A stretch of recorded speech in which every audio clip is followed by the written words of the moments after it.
Welcome back to the Mat Return and happy BJC Dole Week. I'm Evan Smith. I'm Andrew Deal. And I'm AJ Piazza. And this weekend, Penn State takes on their storied rival, Iowa.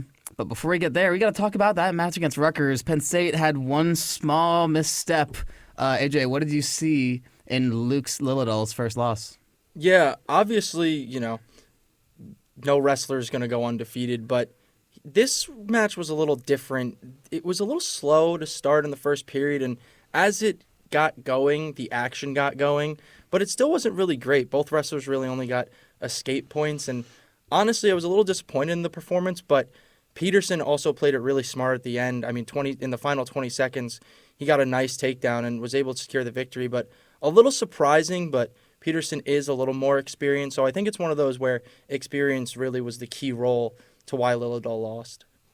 Yeah, he really kept it patient. It was a very slow match.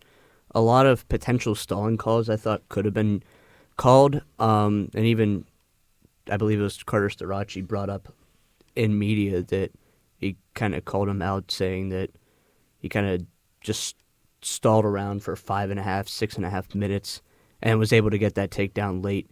But Coach Cale Sanderson said today that he has a ton of confidence in Luke to be able to bounce back and continue to wrestle at a high level, which he has been. Yeah, I see the stalling argument, but honestly, I do give Peterson a bit more credit because he was the only wrestler in this Rutgers lineup that was able to use that Penn State aggressiveness against his opponent.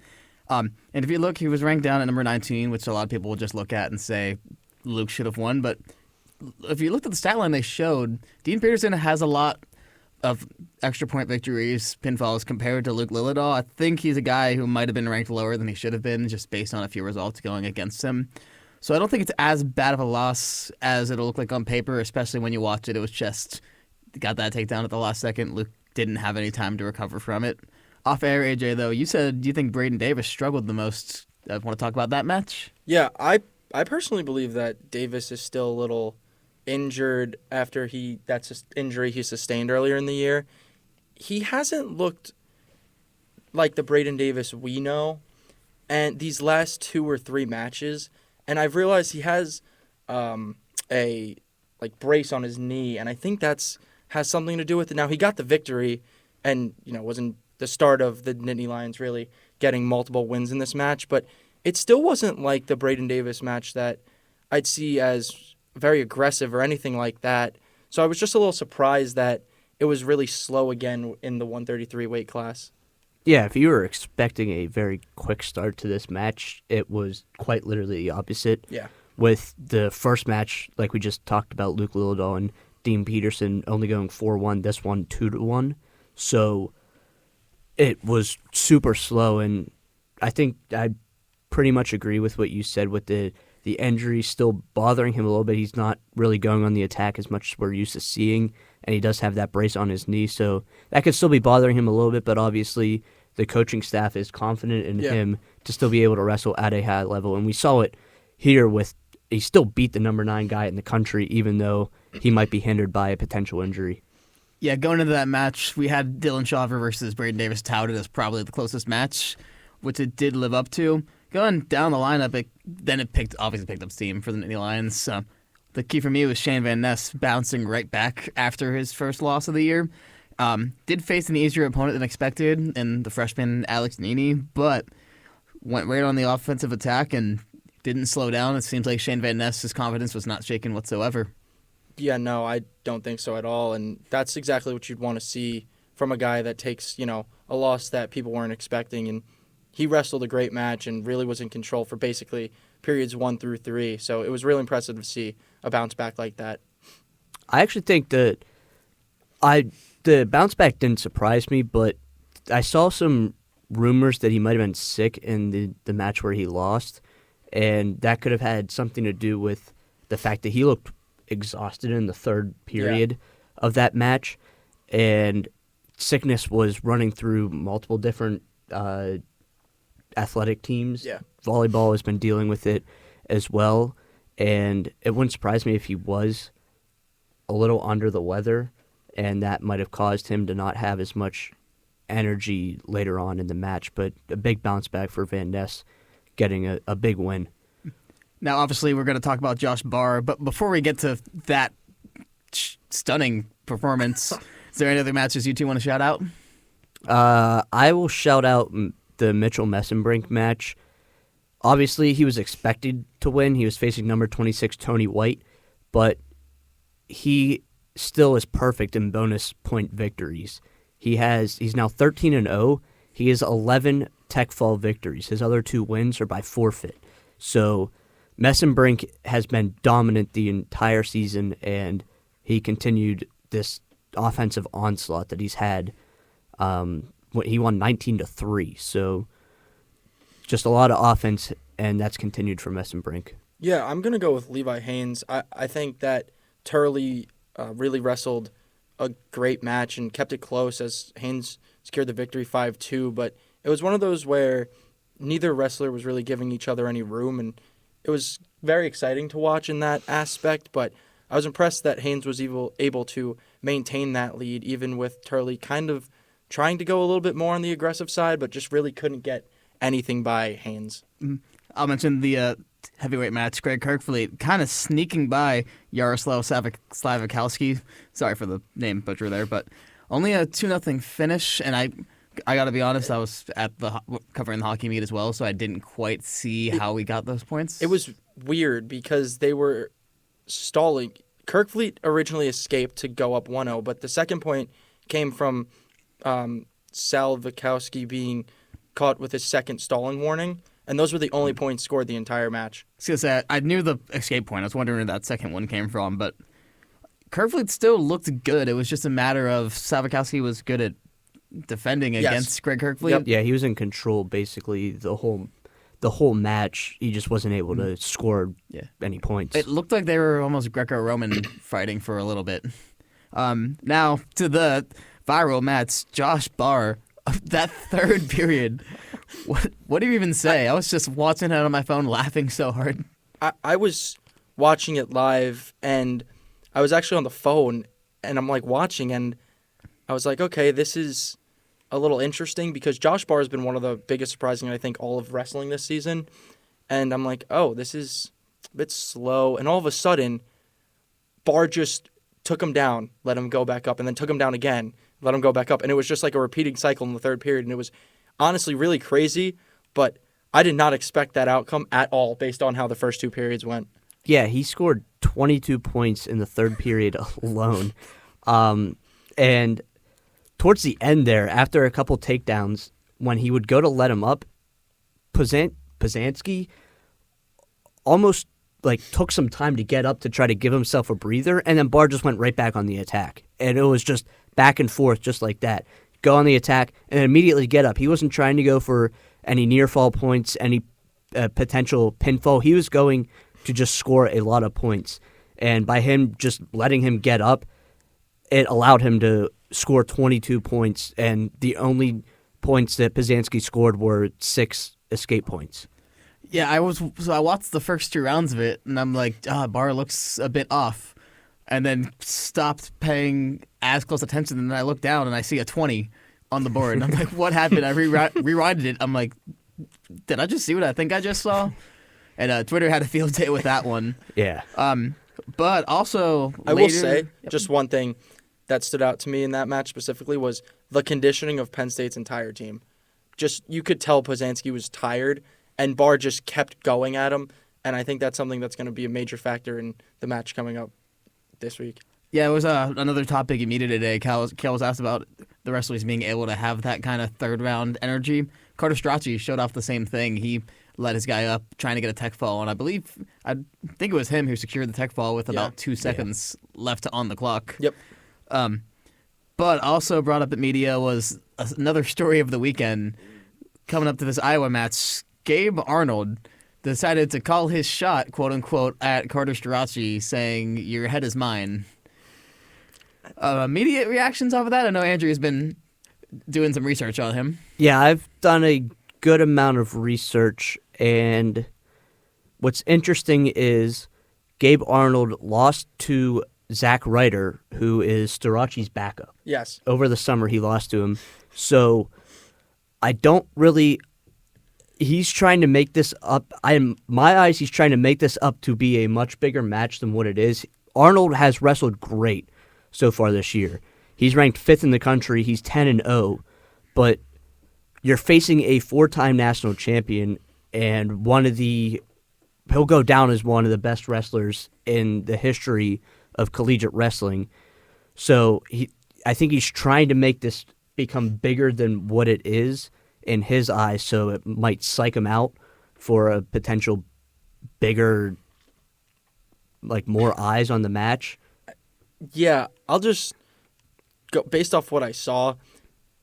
Gabe Arnold's had a solid season, as you said, 10-0, 5th in the weight class. That's nothing to be ashamed of. But Carter Starocci has done this multiple times. Number 1 in weight classes, winning national championships. That's not a guy you really want to call out. I was a little confused at first, and I'm assuming that he's doing it to hype up the match, but to make it a bigger deal than it will be. But I'm just confused as to why you would do that. I don't think this, based off the reaction, I don't think it got in Carter Starocci's head, as I believe he said something about that he thought he was talking about like the other guy, or that the other guy was the starter. It was a great response. Yeah, what was the response? He just goes, "Oh, I thought the other guy was the starter." And the other guy's the better wrestler. In media, whenever he said, "I thought the other guy was the starter," dead silence. Yeah. Nobody said a word for probably a minute. And then he eventually went on and say that he thought the other guy, Angelo Ferrari is his name. He thought that he won the tournament, which in their eyes would signify that he's the starter. I do think Ferrari would put up a better fight than Arnold, and he even said, I think the game plan is for the other guy. I think the other guy is the better wrestler. I don't know, maybe he's trying to sell tickets, but I think our crowd shows up every single time, so there's nothing to sell. I'll be there Friday night ready to go. I think that's an incredible response. I agree, too, and I don't know how you could even try and bounce back from that kind of response, because there's nothing else really to be said. Mm-hmm. And again, I don't know if Carter Starocci is the type of guy you'd want to call out, who's new in this weight class and already number 1 and is a 4-time national champion. Like, you're kind of going into territory that you've never been in before as Arnold, but maybe it'll be more exciting than I think it will. I don't know how entertaining that match will be personally, but I just know that I'm curious to see how the fans are going to be at the Bryce Jordan Center. I was just going to bring that up. If Arnold thrives on the crowd being against him, it's honestly a great way to really hype this up. But if he kind of falls under the pressure of the crowd, which I'm going to expect to be really against him, it's not going to be fun, and it might be a quick match. Yeah. Yeah, at first I was confused too. I was like, what are you doing? But then I kind of started realizing maybe it's smart, because if he ends up losing to Carter Starocci, then he'll get laughed at a bit more than he probably would have for saying it, and then people will forget it within 2 weeks probably. True. But now, if he beats Carter Starocci, it's not just he's the guy who upset Carter Starocci. He made a name for himself. He called his shot, and he pulled it off. So it's not much of a risk. One way or another, he's getting his name out there a lot more this week than he would have. And he's definitely got a bright future ahead of him if he's already 10-0. A lot of people think AJ Ferrari would be better at that weight, but if I'm not mistaken, he's up at 197, which Ferrari versus Barr, if that match ends up going on, might be the match of the night. I believe Barr's at number 4, Ferrari's at number 3. That's honestly the one match. Well, not the one. That's the one match where I have the prediction going Iowa's way, but I could not pick it if you put a 50-50 toss up. Well, actually, at 197, it's Stephen Buchanan who's number 1 for Iowa. AJ Ferrari is actually on CSU Bakersfield. It yeah, says. Is that a different? Is that a different AJ Ferrari, though? Because there's also an AJ Ferrari listed. Oh, there's Angelo Ferrari. Angelo Ferrari is the Iowa guy. That's AJ Ferrari is the CSU Bakersfield guy. So then I do think Angelo's getting redshirted this year. I think Probably, that's yes. what the move is. That's what the move is, yeah. Twitter comments are all over the place. By the way, Gabe Arnold did in fact see Carter Starocci's response. We know firsthand. Didn't comment on it, but he did stop reposting stuff of his own. So Okay. Oh boy. What are your actual predictions for that match, just like going into it now, So Stephen, score wise. going score wise for the teams. For those two. No. Oh. I'm saying between Starocci and Starocci and Arnold. Arnold. Yeah. What would you guess right now? I would predict that Starocci tech falls him. I would go even further. I think Starocci pinfalls him. Ooh. I'll go with the Starocci pin as well. Yeah. But what period? I say second. Okay. I was gonna say second, but for differences, I'll go third. So yeah, a lot of people are saying, "Oh yeah, Carter took the bigger man route." I don't really think he did. I think it sounded like he was saying that as a complete troll. Yeah, response. I think so. Yeah. So I think now that you made Carter Starocci mad, he's going to be even more aggressive going in. Yeah, Starocci Yes. doesn't seem like a guy that loses focus. Like, I think he's just locked in. And I think this makes him even more locked in. And I think it's the way he said his response. He said it very seriously, no jokes at all. Like, you can tell he is dialed into this match, and that is all he is focused on. But I think it could be very entertaining, but I don't know. I don't think it really will be. I think he's going to try and end it early. Yeah, he's not a guy that you want to give him bulletin board material. It's not going to end well, and I mean, we'll find out Friday just how dominant Starocci looks against Gabe Arnold, who is clearly called a shot. Oh, yeah, definitely. And then looking down the lineup, I believe Luke Lilladall will be facing Joey Cruz. He's listed number 1 on their depth chart.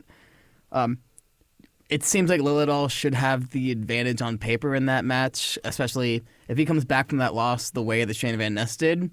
No shaken focus or anything. Just going out there and continuing to be aggressive. I would have Lilladall listed as the favorite. Yeah, Lilladall, I expect to bounce back, especially when you hear your coach say how confident he is in your style of wrestling and you going out there for the team. I think that'll, give him a little fire, and I expect him to come out with a victory.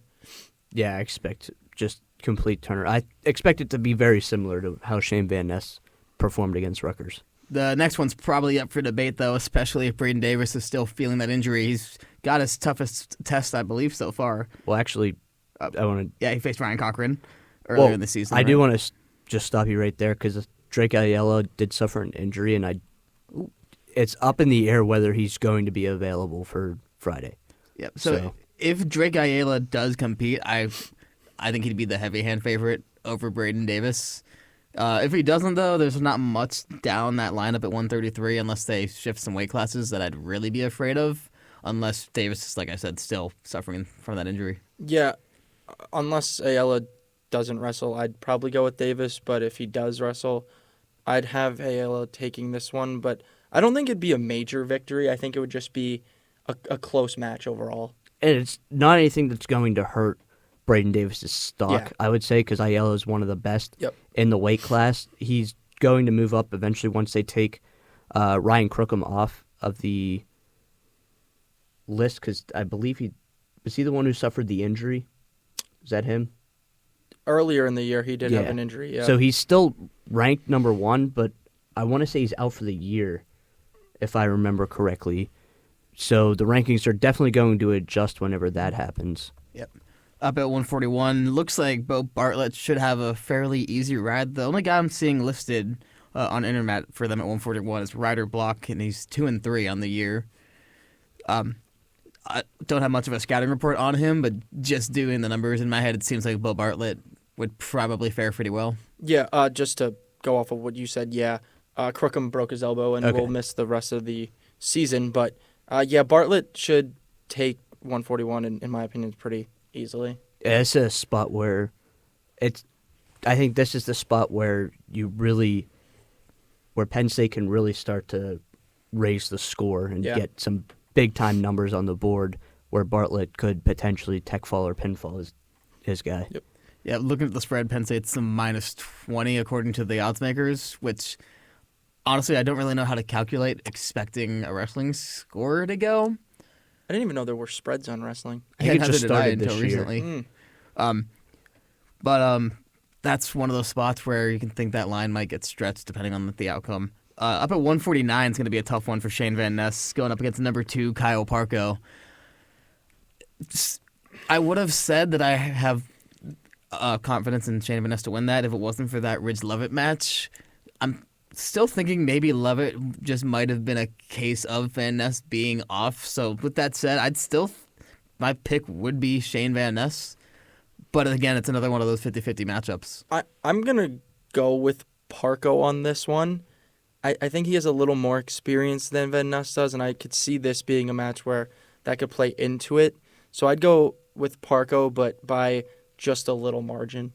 Yeah, in that match against Ridge Lovett, you didn't really see the power and aggressiveness that we have seen all season from Shane Vaness, and that returned against Rutgers, and I fully expect that to continue to stay that way against Iowa, and it would technically be an upset, 4-2, and I'm going to go Van Ness.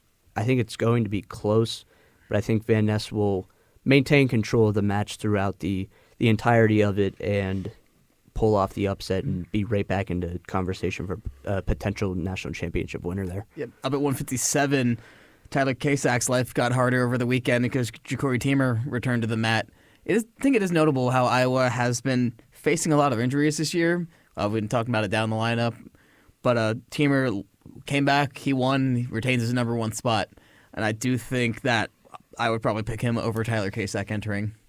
Yeah, I'd have to go with Teamer as well. I don't know if Kasak is going to be able to get much done in this match. I don't know if Teamer's really going to give him a lot of room on the mat, but I'd have to say Teamer in this one. I'll be different than you guys. I'll go Kasak. Yeah. I think he's flown under the radar this year, not only in the rankings, but also in the lineup. He's just been dominant and has been overshadowed in the Penn State lineup by Messenbrink, by Levi, Haynes, by the rest of the way down the lineup.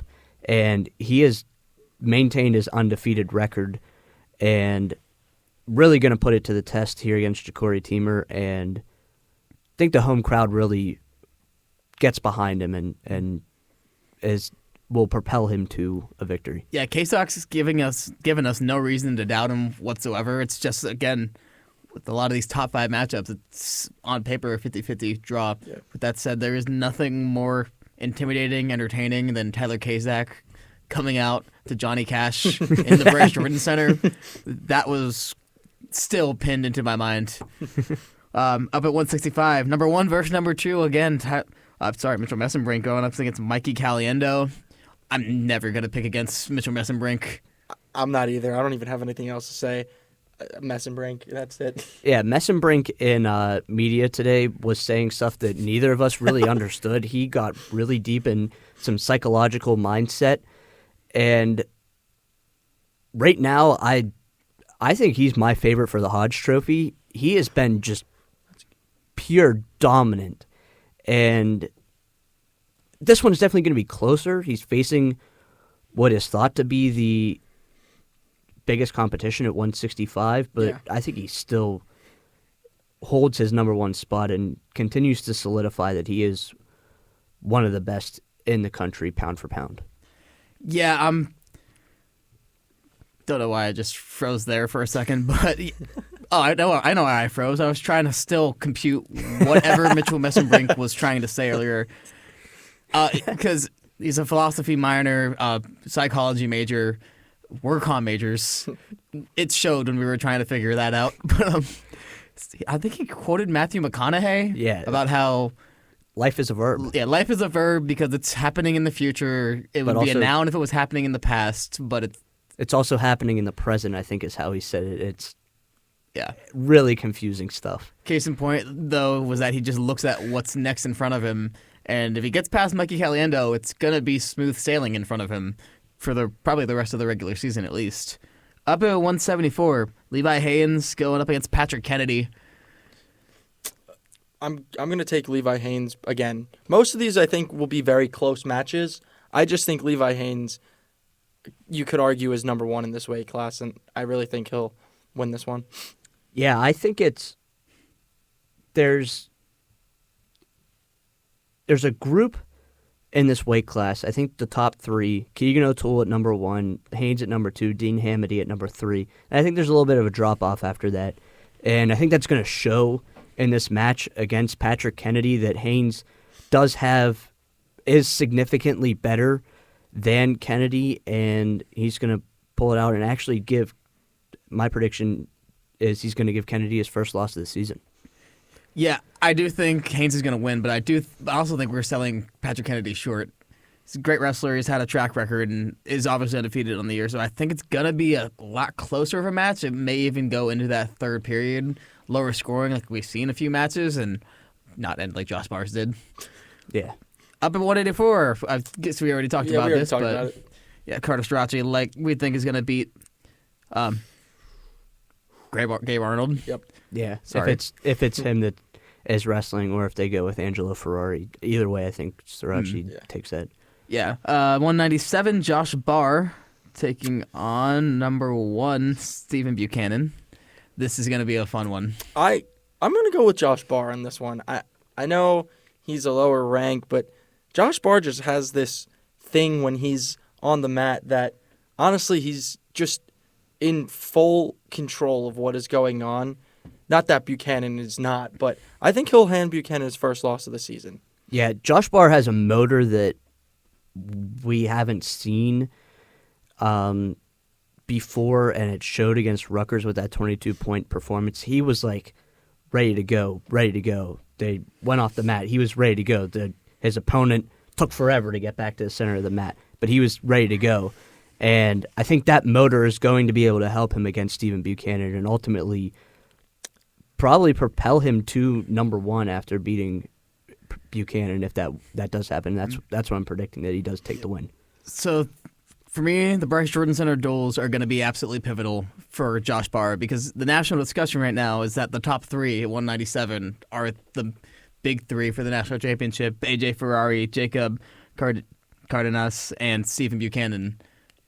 Josh Barr is facing 2 of those 3 over the next week. If he beats one of them, he's immediately jolted into that position, and he's finally going to be talked about and where he belongs up at 197, as opposed to being that 4th guy out. With that said, I just think Stephen Buchanan, he looks like he's on another level this year. It looked like AJ Ferrari was the best in class. And then over the past couple weeks, Buchanan took that spot back. Ferrari didn't lose, but he got knocked down a couple pegs in the national discussion. So I think Stephen Buchanan's probably going to take that one.